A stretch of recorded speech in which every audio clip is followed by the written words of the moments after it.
एका अधिकाऱ्याचे वडील आपल्याजवळ शेवटची उरलेली 50 रुपयाची नोट आणि हातात एक पिशवी घेऊन श्यामलालजी भाजी मंडईत जाण्यासाठी निघाले तेव्हा त्यांनी पत्नीला हाक मारली, माधवी, दार लावून घे, मी भाजी घेऊन येतो. पत्नी म्हणाली की ठीक आहे, पण कोथिंबीर आणि हिरवी मिरची आणायला विसरू नका. रस्त्यावर चालत असताना श्यामलालजींच्या मनात अनेक विचार येऊ लागतात. त्यांच्या मनात एकच गोंधळाचं वातावरण निर्माण झालेलं होतं. इतक्यात मंडईत पोहोचताच भाजीवाला रामलाल म्हणाला, अहो काका, या या, आज खूप दिवसांनी दर्शन दिलं तुम्ही. आधी तर रोज भाजी घेण्यासाठी यायचात. श्यामलालजी थोडं हसून म्हणाले, हो रामू, ते पूर्वीचे दिवस होते. आता 2 म्हातारे लोक किती भाजी खाणार आणि महागाई वाढत चालली आहे, तर कशाला उगाच खर्च करायचा. रामलालने मान हलवली आणि म्हणाला, काका बरोबर आहे तुमचं. बरं सांगा, कोणती कोणती भाजी देऊ. थोडा विचार करत श्यामलालजी म्हणाले, अर्धा किलो बटाटे, अर्धा किलो कांदा आणि अर्धा किलो टोमॅटो दे. थोडी कोथिंबीर त्यात टाकून दे. रामलालने हसून मान हलवली आणि भाजी भरायला सुरुवात केली. काका, सगळ्या भाज्यांसह कोथिंबीर आणि हिरवी मिरची टाकून 100 रुपये झाले आहेत, असे भाजीवाला रामू म्हणाला. श्यामलालजींनी संकोचाने त्याच्याकडे पाहिलं आणि आपल्या कुर्त्याच्या खिशातून 50 रुपयाची नोट काढून पुढे देत म्हणाले, रामू, असे कर, आता हे 50 रुपयांची नोट ठेवून घे. काय आहे ना, मी पैसे तर जास्त घेऊन निघालो होतो, पण येथे येण्याआधी औषधं घ्यायला गेलो होतो. औषधांच्या किमती इतक्या वाढल्या आहेत की उरलेले सगळे पैसे त्यातच गेले. मी उरलेले 50 रुपये देखील 2 दिवसात देतो. हे ऐकून रामलाल म्हणाला, अहो काका, इतकी वर्ष तुम्ही माझ्याकडूनच भाजी घेताय. मी कधी तुमच्याकडून पैसे मागितले आहेत का? तुमचं झालं की देऊन टाका. आतासाठी हे 50 रुपये पण तुम्हाला ठेवा. श्यामलालजी म्हणाले, अरे नको रामू, मी येतोच 1-2 दिवसात, असे म्हणत श्यामलालजींनी भाजी घेतली आणि घराकडे निघाले. घरी पोहोचल्यावर माधवीबाईंनी विचारले, अहो आलात का? आणि हे काय, अगदी घामाने भिजलात, पायपीट केली का? श्यामलालजींनी हळूच मान हलवली. हे पाहून माधवीबाई रागाने म्हणाल्या, तुम्हाला किती वेळा सांगितलं आहे की रिक्षा करून जा, पण ऐकायचं नावच नाही. आणि हे काय, तुम्ही तर भाजी आणायला गेले होते, फक्त बटाटे, टोमॅटो आणि कांदेच घेऊन आलात. त्यावर श्यामलालजी म्हणाले की काय करू माधवी, खिशात फक्त 50 रुपयेच होते. त्या भाज्यांनीही 100 रुपयांच्या आहेत. अजून 50 रुपये देणं बाकी आहे. इज्जत वाचवण्यासाठी भाजीवाल्याला खोटं सांगावं लागलं की पैसे आणले होते, पण औषधावर खर्च झाले. बोलायला मी IAS मुलाचा बाप आहे, पण खिशात 1.5 दमडी नाही. असं म्हणता म्हणता श्यामलालजींच्या डोळ्यात अश्रू उभे राहिले. तेव्हा माधवीबाईंनी त्यांच्या खांद्यावर हात ठेवत मायेने विचारले, पेन्शनचे पैसे संपले असतील तर आदित्यला फोन करून पैसे मागायचे ना, पेन्शन येईपर्यंत. अजून पेन्शन यायला 2-3 दिवस आहेत. तेव्हा ते म्हणाले, पण माधवी, त्याला स्वतःहून ही गोष्ट समजायला हवी ना की त्याचे काही कर्तव्य आहेत आईबाबांबद्दल. मला तर दर महिन्याला पेन्शन म्हणून जे 20,000 रुपये मिळतात, त्यातून 10,000 रुपये लोनच्या हप्त्यातच जातात. ते लोन जे त्याच्या शिक्षणासाठी घेतले होते, आजपर्यंत फेडू शकलो नाही. एवढ्या कमी पैशात या मोठ्या शहरात राहणं अवघड आहे. त्याच्या भविष्यासाठी आपण आपल्या इच्छा, स्वप्न सर्व त्यागले, पण आज तो आपल्या आईवडिलांना विसरून स्वतःचा बंगला बांधून थाटात राहतोय. माधवी, म्हातारपणी आपल्याला मुलांच्या आधाराची गरज नाही का? श्यामलालजींच्या मनातील तक्रारींचे शब्द बाहेर आले. ते ऐकून माधवीबाईंच्या मनातील दुःखही डोळ्यातून बाहेर येण्यास आतुर झाले. पण त्यांनी कसंबसं लपवून चेहऱ्यावर एक मूक हसू ठेवून पतीची समजूत काढली. तुम्हाला ठाऊकच आहे की आजकालची मुलं त्यांच्या मर्जीने चालतात. त्यांना त्यांचं आयुष्य त्यांच्या पद्धतीने जगायचं असतं. मुलं आनंदात असली की आईवडिलांना त्यातच समाधान मिळतं. माधवीबाईंनी शांतपणे सांगितले, बस माधवी, प्रत्येक वेळी मुलगा आणि सून यांच्या चुका झाकत बसतेस. आजही तेच करत आहेस. श्यामलालजी वैतागून म्हणाले. माधवीबाई काही वेळ शांत राहिल्या, मग मृदू स्वभावानं म्हणाल्या, अहो, तुमचं सगळं बरोबर आहे, पण मोठ्यांचं हेही म्हणणं आहे की जेव्हा काहीच हातात नसतं तेव्हा स्वतःला समजावण्यातच भलं असतं. माधवीबाईंनी श्यामलालजींच्या हातात मोबाईल दिला आणि म्हणाल्या, चला फोन लावा मुलाला, आणि त्याच्या शेजारी सोफ्यावर बसल्या. श्यामलालजींनी फोन लावला. रिंग जात राहिली, पण कोणीही फोन उचलला नाही. अनेकदा प्रयत्न केल्यावर शेवटी आदित्यने फोन उचलला, पण श्यामलालजी काही बोलण्याआधीच तो म्हणाला, बाबा, सध्या माझ्याकडे बिलकुल वेळ नाही, उद्या बोलतो तुमच्याशी, असं म्हणून आदित्यने फोन ठेवला. माधवीबाई विचारतात, अहो काय झालं, त्यानं फोन उचलला नाही का? तेव्हा ते म्हणाले की फोन उचलला, पण तुमच्या लाडक्या मुलाला वेळ नाही, उद्या बोलू असं सांगून फोन ठेवला. माधवीबाई म्हणाल्या, असं काही नाही, मोठा अधिकारी आहे, कुठल्या तरी कामात व्यस्त असेल. चला मी तुमच्यासाठी चहा बनवते, असं म्हणत माधवीबाई स्वयंपाकघरात गेल्या. दुसऱ्या दिवशी श्यामलालजी आदित्यच्या फोनची वाट पाहत राहिले, पण फोन आला नाही.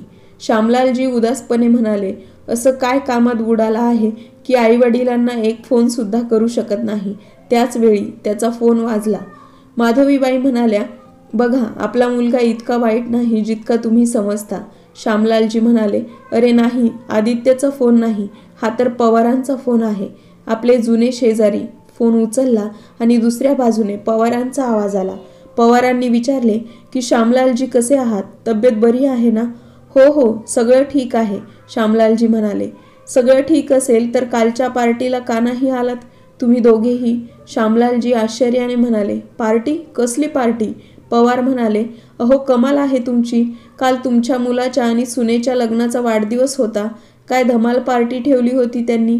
हे ऐकून श्यामलालजींच्या जणू काही अंगात न रक्त गोठलं, त्यांचे पूर्ण शरीर थरथर कापत होते. तेव्हा पवारांनी विचारले, काय झालं श्यामलालजी, कुठे हरवलात? तेव्हा स्वतःला सावरत श्यामलालजी म्हणाले, अरे हो, मुलांनी तर बोलावलं होतं, पण माझं डोकं खूप दुखत होतं, त्यामुळे कुठे जायची इच्छाच झाली नाही. आणि तसं पाहिलं तर मला घरचं जेवणच आवडतं. पवार म्हणाले, खरं आहे श्यामलालजी, तुमच्या आयुष्यभराचं कष्ट आणि तुमच्या त्यागामुळेच तुमचा मुलगा आज इतक्या मोठ्या उंचीवर पोहोचला आहे. आता तर त्याचा मोठमोठ्या लोकांमध्ये उठणं बसणं आहे आणि त्याला नोकरीतही अजून प्रमोशन मिळाले. पवार बोलतच होते आणि श्यामलालजी अश्रूंनी भरलेल्या डोळ्यांनी त्या सर्व गोष्टी ऐकत राहिले. पवारांशी बोलून झाल्यावर श्यामलालजींनी फोन ठेवला. माधवीबाईंनी आश्चर्याने विचारलं, आपण फोनवर असं खोटं का बोललात? तुम्हाला कधी झाली डोकेदुखी? श्यामलालजींनी एक खोल श्वास घेतला आणि म्हणाले, माधवी, काल आपल्या मुलाच्या आणि सुनबाईच्या लग्नाचा वाढदिवस होता. आपल्या अधिकारी मुलाने काल रात्री त्यांच्या मित्रमंडळींना आणि ओळखीच्या लोकांना 5 स्टार हॉटेलमध्ये पार्टी दिली बहुतेक.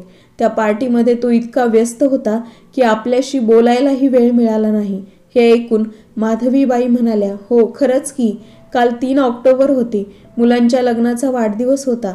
आपण त्यांना विसरलो हे मात्र खरं. कदाचित म्हणूनच ते आपल्यावर रागावले असतील.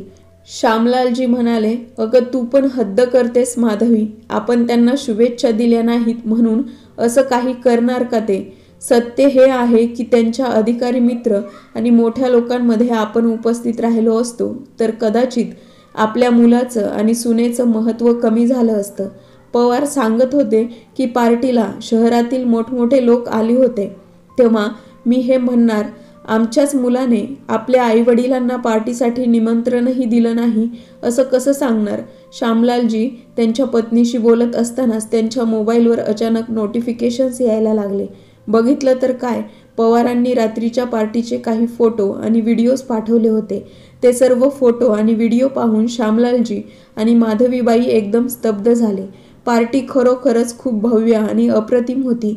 मोठमोठे मंत्री आणि प्रसिद्ध व्यक्तीसुद्धा त्या पार्टीत आलेले होते. आदित्यचे मित्र, ओळखीचे लोक, त्याचे सासू सासरे आणि इतर नातेवाईक सगळेच त्या भव्य सोहळ्यात आलेले होते. केक कापण्यासाठी एक मोठा केक ठेवण्यात आला होता आणि आदित्यच्या पत्नीचे आईवडील त्या क्षणी दोघांसोबत उभे होते. सगळं बघून श्यामलालजी आणि माधवीबाईंना आपण जमिनीवर गडगडले असं वाटत होते. पुढचे 2 दिवस त्यांना कसाबसा घराचा खर्च भागवला. तिसऱ्या दिवशी हातात पेन्शन आली आणि श्यामलालजी सर्वप्रथम बाजारात जाऊन भाजीवाल्याचे पैसे दिले.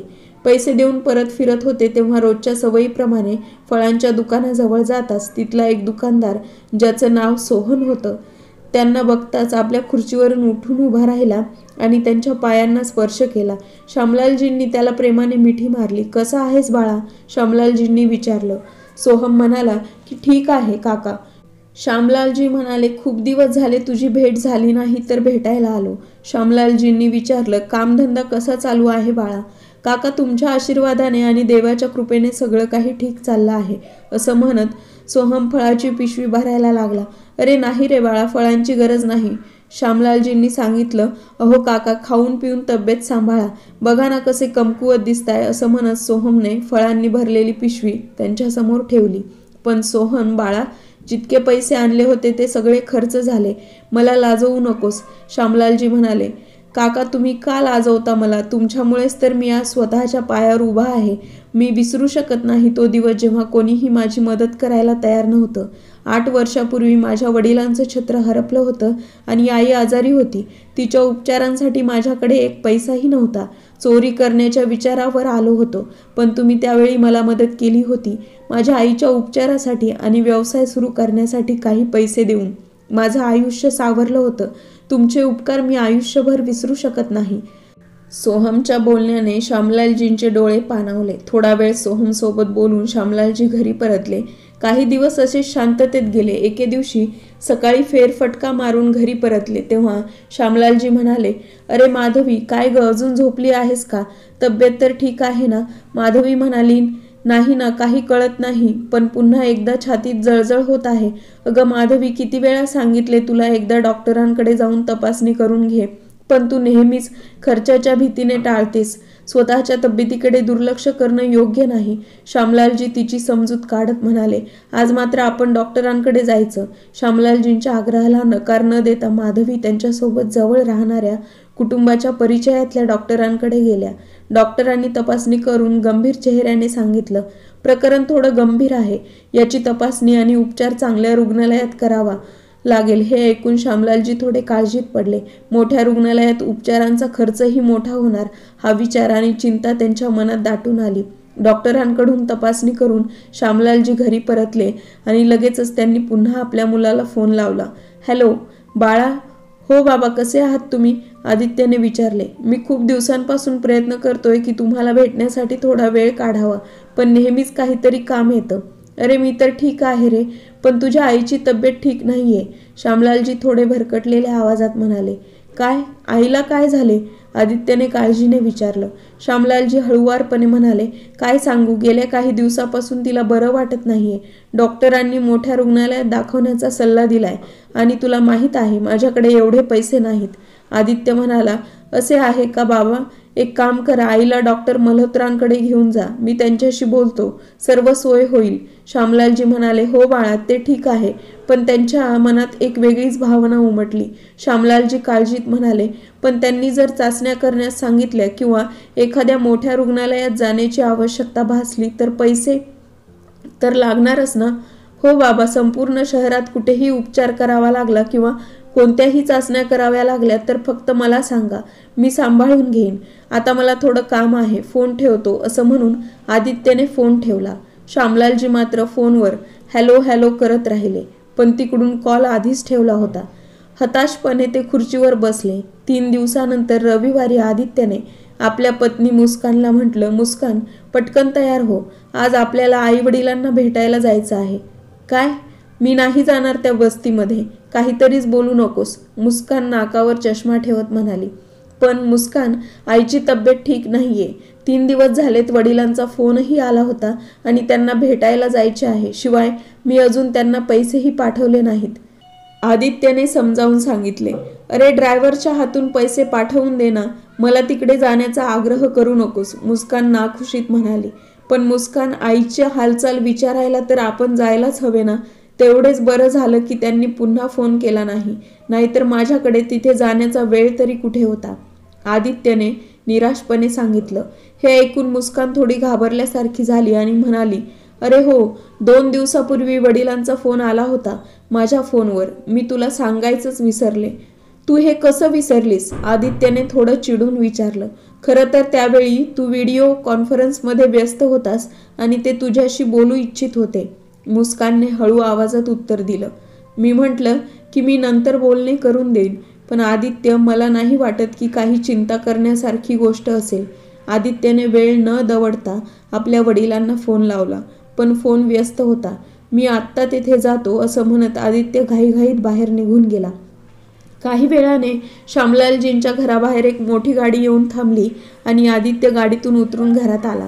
त्यावेळी त्यांचे वडील एका मित्रासोबत बसलेले होते. घरात येताच आदित्यने दोघांच्या पाया पडले आणि आपल्या खिशातून पैसे काढून टेबलावर ठेवले.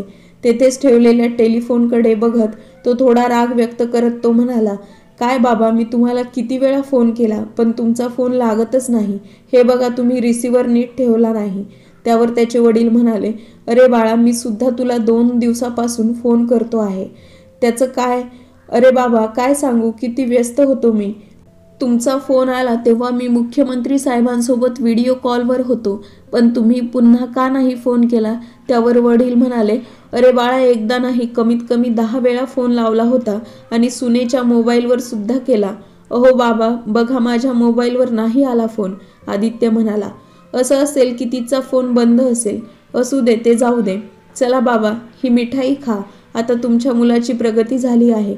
मी कॅबिनेट सेक्रेटरी बनलो आहे. घ्या काका, तुम्ही सुद्धा खा. आई, पटकन बाहेर ये, तुझी आवडती मिठाई आणली आहे. खूप मोठी आनंदाची बातमी आहे, श्यामलालजी गंभीर आवाजात म्हणाले. राहू दे बाळा, तुझी आई आता या जगात नाही राहिली. हे ऐकताच आदित्य आश्चर्याने त्यांच्या दिशेने बघू लागला.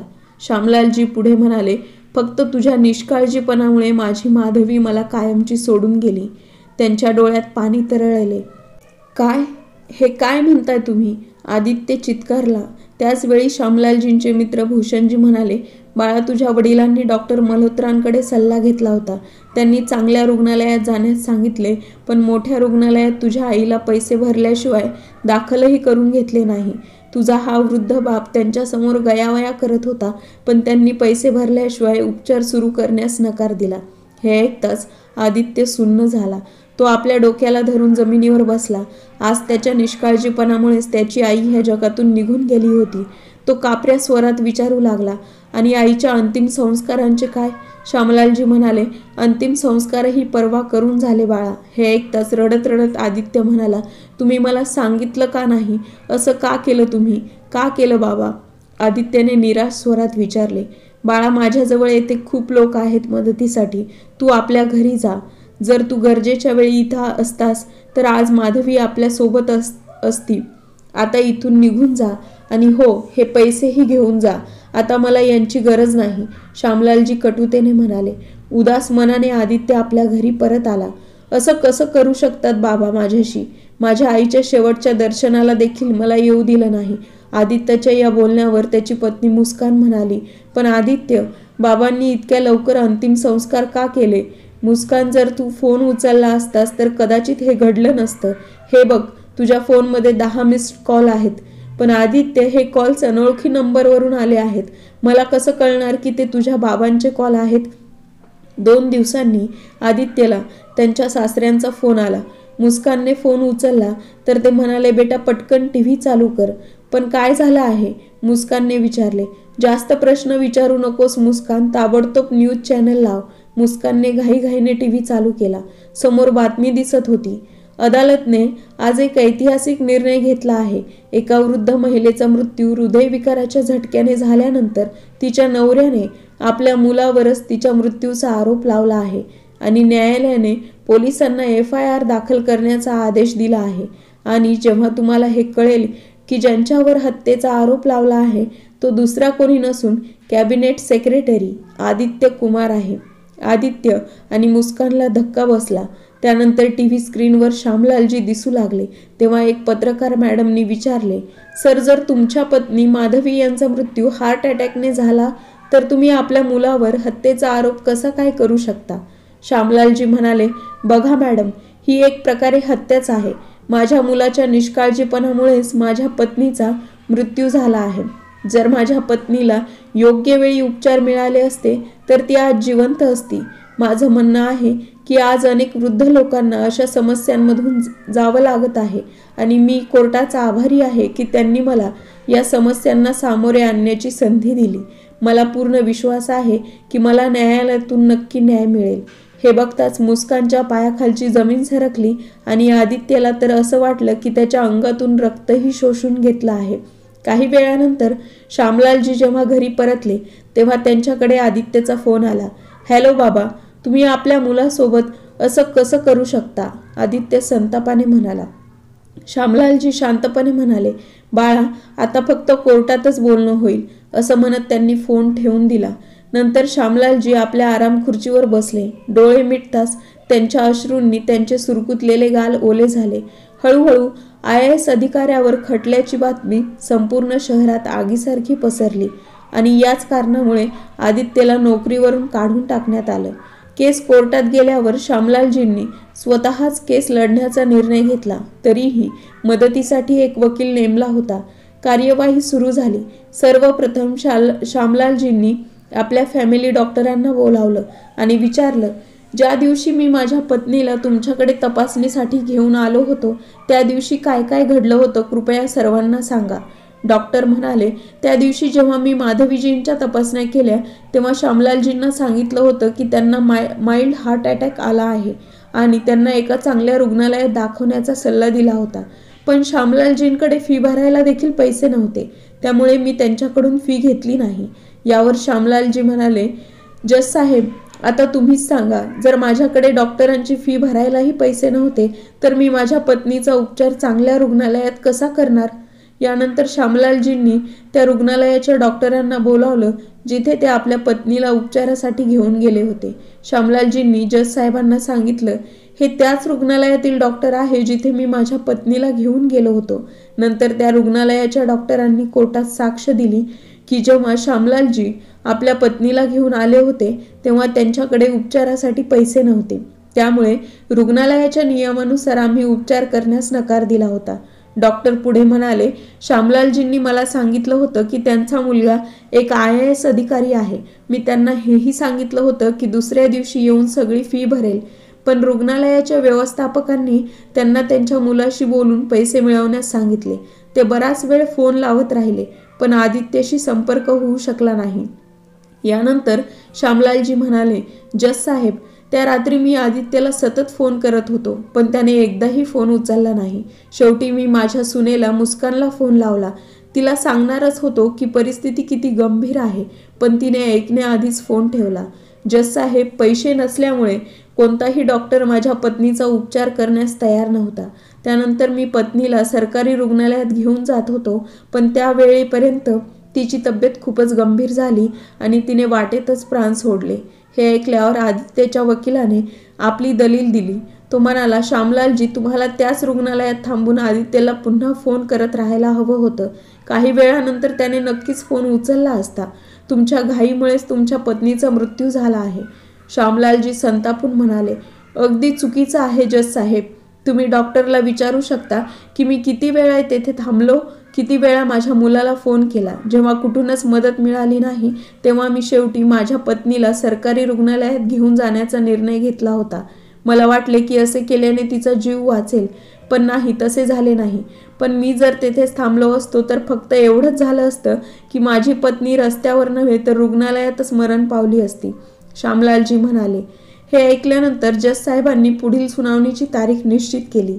सुनावणी संपल्यानंतर श्यामलालजी बाहेर आले तेव्हा पत्रकार त्यांची मुलाखत घेण्यासाठी तयारीत उभे होते. एक साधा माणूस असूनही चांगला श्यामलालजींनी कोर्टात दिलेल्या दलिलीसमोर मोठमोठे वकीलही नमले होते.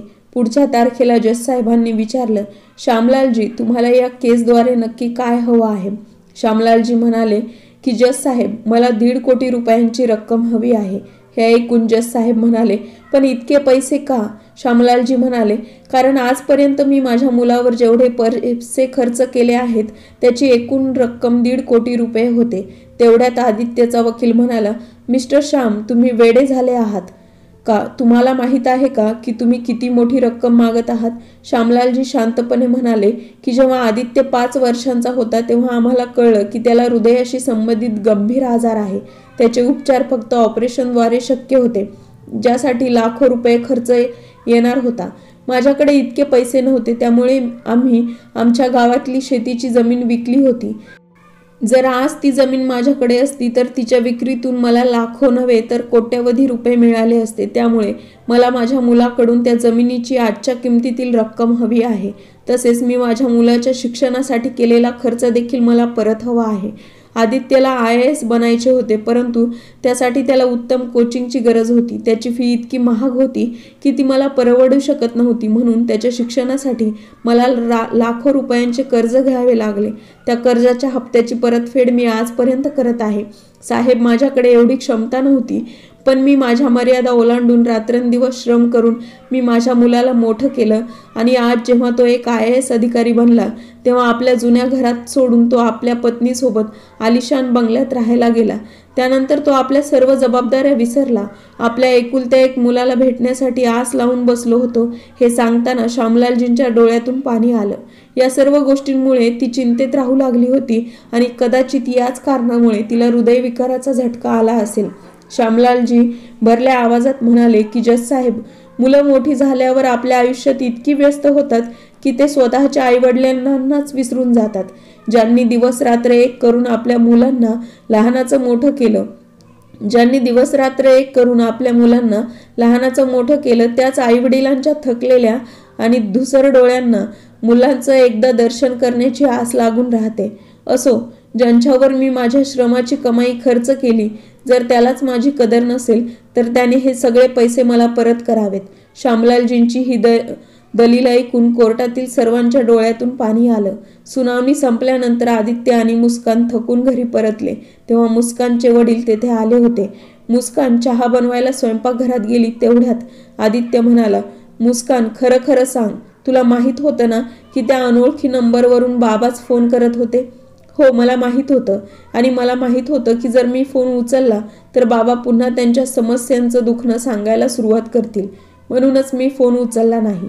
आदित्य चिडूनच म्हणाला, पण मुस्कान, आज फक्त तुझ्यामुळेच मी एवढ्या मोठ्या अडचणीत अडकलो आहे. मुस्कान चिडूनच म्हणाली, पण यात माझी काय चूक आहे? जेव्हा त्यांनी पहिल्यांदा फोन केला होता तेव्हा मी फोन उचलला होता. तेव्हा त्यांनी सगळं स्पष्ट सांगू शकत नव्हते का की आईची तब्येत खूपच खराब आहे? मुस्कान वैतागूनच म्हणाली. यानंतर आदित्य आपल्या सासऱ्यांना म्हणाला की बाबा, मला वाटतं की माझे बाबा जे पैसे मागत आहेत ते त्यांना देऊन टाकावे. हे ऐकून मुस्कान संतापून म्हणाली, असं कधीच होऊ शकत नाही. आजपर्यंत तुझ्या बाबांनी तुझ्यावर जितके पैसे खर्च केले आहेत ते त्यांचं कर्तव्यच होतं. तसेच आईवडील आपल्या मुलांसाठी असं करतातच, त्यात त्यांनी काही वेगळं केलं नाही आणि वरून त्यांनी आपली सगळ्या जगात बदनामी करून ठेवली आहे. कान उघडून ऐकून घे, आता मी त्यांना एक पैसाही घेऊ देणार नाही. गप्प बसतेस का? बंद कर तुझी बडबड. आधीच मी खूप त्रस्त आहे. आदित्य संतापून ओरडला. तेव्हा त्याच्याकडे एक युक्ती आहे ज्याने सापही मरेल आणि काठीही तुटणार नाही. अशी कोणती युक्ती आहे बाबा? बोला पटकन, आदित्यने विचारलं. सासऱ्यांनी त्याला सगळी युक्ती सांगितली आणि मुस्कानच्या चेहऱ्यावर एक कुटील हास्य उमटले. मग सासऱ्यांनी आपल्या मोबाईलवर कोणाला तरी फोन केला आणि फोन ठेवताना म्हणाले, बॉस, पुढच्या सुनावणीतच बाजी आपल्याकडे येईल. कोर्टाच्या पुढील सुनावणीसाठी श्यामलालजी कोर्टात पोहोचले तेव्हा तेथे उभे असलेले पत्रकार त्यांचे व्हिडिओ बनवत होते. तेवढ्यात श्यामलालजींच्या कानात एक पत्रकाराचा आवाज आला, अशा नालायक मुलाला तर फाशीची शिक्षा मिळायला हवी, ज्या मुलामुळे त्याच्या वडिलांना इतके दुःख सहन करावे लागले. हे ऐकून श्यामलालजी मागे वळून म्हणाले, आदित्य माझा मुलगा आहे. या केस मागे एकच उद्दिष्ट आहे आणि ते म्हणजे मला त्याला एक धडा शिकवायचा आहे. फक्त त्याला नाही तर आजच्या पिढीला, जी असे समजते की वृद्ध लोक जुने आणि निरुपयोगी फर्निचर किंवा कचरा होऊन गेलेले आहेत. सुनावणी सुरू झाली. आदित्यच्या वकिलाने आदित्यला खटल्याच्या कटघऱ्यात बोलावले आणि त्याने विधान केले की त्याच्या वडिलांना विसरण्याचा आजार आहे. हे ऐकून श्यामलालजींचा तोल गेला आणि त्यांना धक्काच बसला. त्यानंतर आदित्यच्या वकिलाने श्यामलालजींच्या वकिलाला विचारलं आणि त्याच्यापासून देखील श्यामलालजींच्या विसरण्याच्या समस्येवर खोटी साक्ष दिली की श्यामलालजी अनेक गोष्टी विसरून जातात. हे ऐकून श्यामलालजींना राग आला. त्यांना कळले की त्यांचे वकील आता त्यांच्या बाजूने नाहीत आणि तो विरोधकांच्या पक्षात सामील झाला आहे. परंतु श्यामलालजी या परिस्थितीसाठीही तयार होते. त्यावेळेस ते उठले आणि आपल्या वकिलाकडे वळून म्हणाले की वकील साहेब, आपण बरोबर सांगितले. मला विसरण्याचा आजार आहे. मला तर हे सुद्धा आठवत नाही की ही केस मी कधी दाखल केली होती. पण तुम्हाला तरी आठवतंय का? श्यामलालजींनी विचारले. हे ऐकून वकील थोडा चकित झाला आणि काही वेळ विचार करत राहिला. नंतर तो म्हणाला, कदाचित 17 किंवा 18 ऑक्टोबर, नाही 20 ऑक्टोबर. बरं, हे सांगा, केसची सुनावणी कोणकोणत्या तारखेला झाली? श्यामलालजींनी पुन्हा प्रश्न केला. वकील उत्तर देत म्हणाला, माझ्या डायरीमध्ये सगळं लिहिलेलं आहे. मी लगेच तपासून सांगतो. अरे रे रे, इतके मेहनत घेण्याची काही गरज नाही. जर तुम्हाला आठवत नसेल तर मीच सांगतो, श्यामलालजींनी शांतपणे म्हणाले. 24 ऑक्टोबर, 4 नोव्हेंबर, 15 नोव्हेंबर आणि आज 27 नोव्हेंबर. अच्छा, आता हे सांगा की आपण दोघं ज्या टॅक्सीत आलो त्या टॅक्सीचा नंबर काय होता? श्यामलालजींनी आणखी एक प्रश्न विचारला. वकील आश्चर्यचकित होऊन थांबला. त्याच्या चेहऱ्यावर गोंधळ स्पष्ट दिसत होता. त्यावर श्यामलालजी म्हणाले, चला मीच सांगतो, MA05L5346. हे ऐकून आदित्य, मुस्कान आणि वडील सर्व चकित झाले. श्यामलालजींनी सिद्ध करून दाखवलं की त्यांची आठवण बाकी सर्वांपेक्षा किती तीव्र आणि तेजस्वी आहे. त्यानंतर जज साहेब आपला निर्णय देत म्हणाले, आदित्य निर्दोष आहे. जरी तो आपला मातापित्यांबद्दल बेफिकीर असला तरी यावरून त्याला आपल्या आईची हत्या करण्याचे दोषी ठरवता येत नाही. पण श्यामलालजींनी आपल्या मुलावर जितके पैसे खर्च केले परत करावे लागेल. हा निर्णय ऐकून श्यामलालजींच्या डोळ्यातून अश्रू आले आणि त्यांनी जज साहेबांसमोर हात जोडले. मलाही माहीत होतं की आदित्यला शिक्षा होणार नाही, पण मला समाजात जागरूकता आणायची होती. आजच्या पिढीने आपल्या आईवडिलांचा आदर करावा, त्यांना मान द्यावा हे शिकवायचं होतं. 2 महिने उलटले आणि एके दिवशी आदित्यच्या फोनवर कॉल आला. हॅलो बाळा.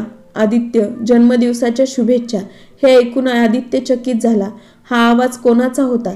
त्याला समजलेच नाही, कारण तो आवाज त्याच्या आई माधवीचा होता. आई, तू जिवंत आहेस? आदित्य थरथर कापत म्हणाला. श्यामलालजी म्हणाले, हो बाळा, तुझी आई जिवंत आहे. ती आपल्याला सोडून कुठेही गेली नाही. श्यामलालजींनी उत्तर दिलं. मी सर्वांसमोर खोटं बोललो होतो. हे ऐकून आदित्यच्या डोळ्यात आनंदाचे अश्रू तरळले. त्याला विश्वासच बसेना आणि समोर उभी असलेली मुस्कान देखील चकित झाली की हे सर्व काय घडत आहे. आदित्यने फोन ठेवला आणि ही बातमी सांगितली तेव्हा मुस्कान रागाने ताडताड भडकली. हे सगळं करून तुझ्या बाबांनी फार मोठी चूक केली आहे. आता मी त्यांना दाखवते की कोर्टात कोणाला कसं शिकवलं जातं. मुस्कान, तू काय बोलतेस? आदित्य म्हणाला. तर मुस्कान म्हणाली, तुला कल्पना तरी आहे का त्यांच्या कृतीमुळे आपली किती बदनामी झाली आहे? प्रत्येक सोशल मीडिया साईटवर आपल्याला ट्रोल केलं जात आहे. बाहेर कुठे जातो तर लोक मला बघून वेगवेगळ्या प्रकारच्या गोष्टी बोलतात. आता तर घरातून बाहेर पडणंही कठीण झालं आहे. आता मी त्यांना तुरुंगात पाठवल्याशिवाय राहणार नाही. मुस्कान, शांत हो, आदित्य म्हणाला. पण मुस्कान म्हणाली, बघ आता तू फक्त बघत जा मी काय करते. असं म्हणत मुस्कानने आपल्या बाबांना फोन लावला.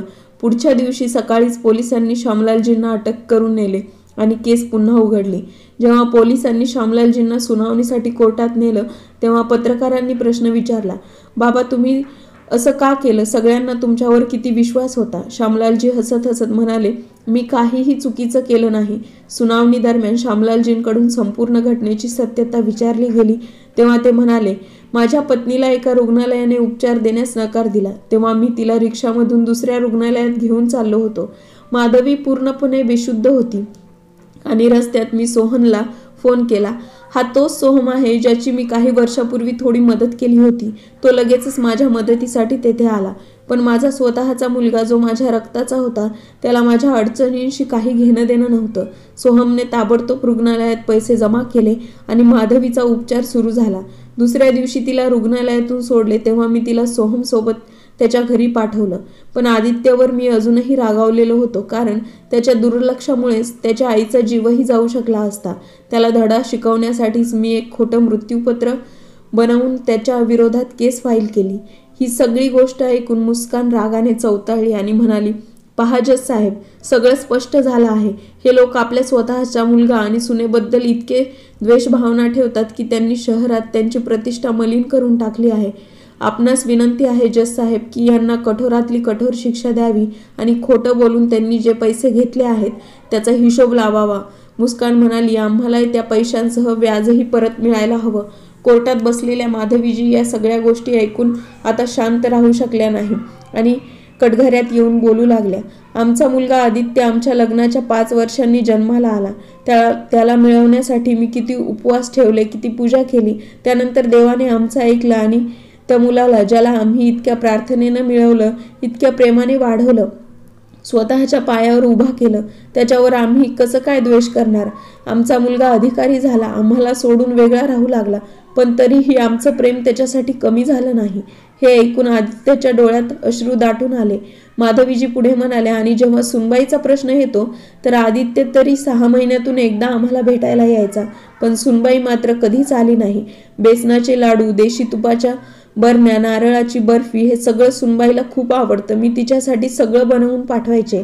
1 वर्षापूर्वी सुनबाई खूप आजारी पडली होती, इतकी की तिचा जीव धोक्यात आला होता।